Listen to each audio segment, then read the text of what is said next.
Donc bonjour à tous donc je vous avais promis dans un post de parler de ces situations où nous sommes face à un carrefour et nous avons une difficulté à faire un choix où aucun choix qui se présente à nous nous paraît satisfaisant.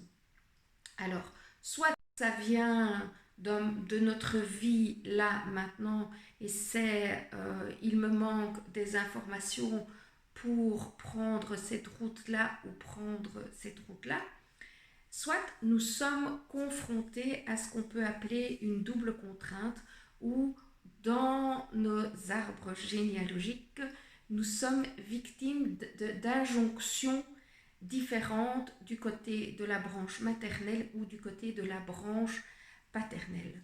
Je vais vous donner un exemple que j'utilise très couramment en conférence. C'est lorsque, pendant la guerre 40-45, dans une des branches de mon arbre, il y a quelqu'un, un grand-père, une grand-mère, un parent, qui est resté en vie parce qu'il s'est caché dans la cave du voisin, puisqu'il ne correspondait pas à ce que le monde voulait pendant cette période-là.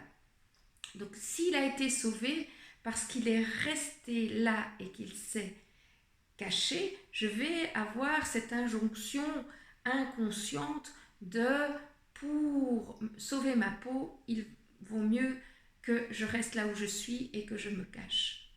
Et en parallèle, dans l'autre branche de mon arbre, je peux avoir quelqu'un qui a sauvé sa peau parce qu'il a pris la fuite. Et donc, quand je suis face à une situation, je peux être, comment vais-je dire, je peux être dans une contrariété intérieure de ne pas savoir s'il est mieux de fuir ou s'il est mieux de rester là. Et donc, quoi que je vais choisir, je vais me dire, oui, mais si je fuis comme l'ont fait mes ancêtres dans la branche, on va dire, maternelle, je vais me faire tuer comme eux. Et si je reste là et que je suis en conscience avec la branche paternelle, ah oui, mais eux, quand ils sont restés là, ils ont été pris et ils sont morts.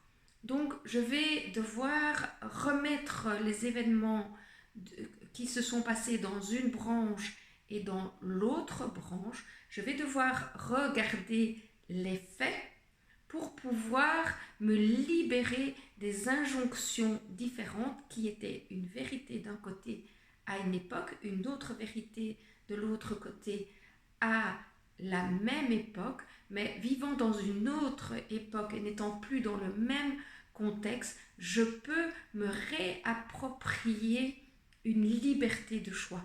Alors ça n'a l'air de rien comme ça, quand on ne parle, on peut se dire ah oui, oui, mais souvent c'est dans l'inconscient familial. On le sait dans l'inconscient que c'est cet acte-là qui m'a sauvé la vie. Et de l'autre côté, c'est cet acte-là qui m'a sauvé la vie. Donc quand je vais me retrouver dans une situation de survie, je vais être pris entre ces deux actions qui sont opposées et qui ont sauvé la vie de quelqu'un. Donc je vais devoir ressentir, et moi ici dans ma situation, quel est le meilleur acte que je peux poser aujourd'hui.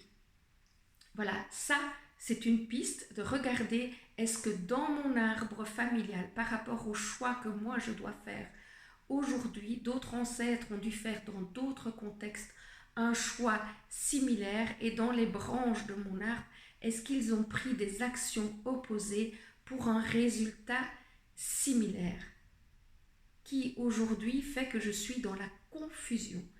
Et c'est cette confusion qui m'empêche de prendre une décision juste pour moi, dans mon contexte, entre guillemets, à moi. Voilà. Si cette vidéo vous aide par rapport à des choses que vous vivez dans votre vie, eh ben, je vous invite à la partager. Si vous avez des choses à regarder dans votre arbre familial pour mieux occuper votre place, pour mieux vous décider, faire des choix ou toute autre chose qui pourrait être liée à l'inconscient familial, eh bien, je vous invite à venir dessiner votre arbre et à venir le travailler le samedi 25 novembre en groupe, ou si vous n'aimez pas le groupe, eh bien, vous pouvez toujours venir le travailler en individuel. Plus on se libère des injonctions qu'il y a dans nos arbres familiaux, et plus nous sommes libres de poser les actes qui nous conviennent dans notre vie. Voilà, je vous dis à tout bientôt et j'espère que cette vidéo vous a aidé et soutenu dans votre vie d'aujourd'hui.